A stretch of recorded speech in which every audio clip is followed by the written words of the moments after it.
Ako si Jeremiah Ezekiel Orlando at narito ako upang talakayan ang kontemporaryong issue. Ano nga ba ang kontemporaryong issue? Ang kontemporaryong issue ay tumutukoy sa mga paksa, pangyayari o suliranin na may kaugnayan sa mga kasalukuyang panahon. Karaniwang ito ay mga issue na nakakaapekto sa ating panlipunan, ekonomiya at kapaligiran. Narito ang ilan sa mga latest na mga issue na pinag-usapan ngayon. Ang mga isyong pangkapaligiran.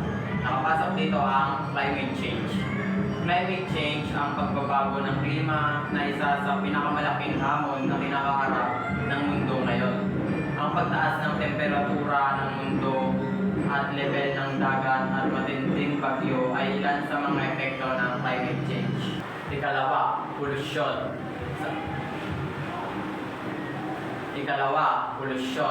Ang polusyon sa hangin, tubig, lupa ay may nagdudulot ng malaking pinsala sa kalusugan ng mga tao at sa kapaligiran. Pangatlo, ang deforestation. Ang pagputol ng mga puno ay nagdudulot ng pagkawala ng mga tirahan ng mga hayop, pagbaba ng biodiversity at pagtaas ng panganib ng pagbaha. Dumako naman tayo sa mga isyong pang-ekonomiya. Una dito ang kawalan ng trabaho.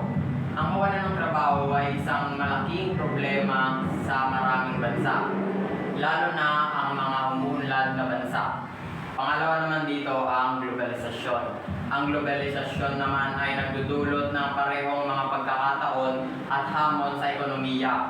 Ang pagtaas ng kalakalan at pamumuhunan ay maaaring magdulot ng paglago, ngunit maaari rin itong magdulot ng pagkawala ng trabaho at pagtaas ng hindi pagkakapantay-pantay. Narito naman ang sustainable development. Ang sustainable development ay naglalayong matugunan ang mga pangangailangan ng kasalukuyang henerasyon nang hindi sinasakripisyo ang kakayahan ng mga sumusunod na henerasyon na matugunan ang kanilang mga pangangailangan. Dumako naman tayo sa mga isyong panlipunan. Una dito ang karapatang pantao. Ang paglabag sa karapatang pantao ay isang malaking problema sa maraming bahagi ng mundo. Ang mga isyu tulad ng diskriminasyon, karahasan at pag-aabuso ay patuloy na nagaganap. Pangalawa, kapayapaan at seguridad. Ang mga digmaan, terorismo at karahasan ay nagdudulot ng malaking paghihirap sa mga tao. Pangatlo naman dito ang edukasyon. Ang edukasyon ay isang mahalagang susi sa pag-unlad ng isang bansa.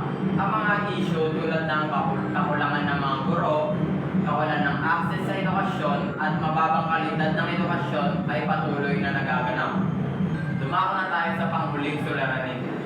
Ang panghuling suliranin ay ang mga isyong pangkalusugan. Una na dito ang pandemya.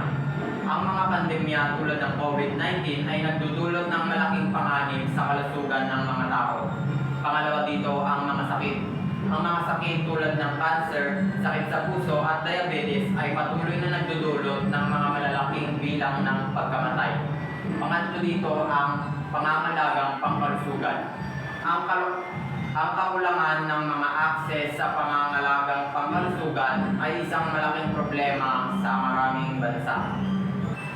Ang mga isyong ito ay patuloy na nagbabago at umuunlad.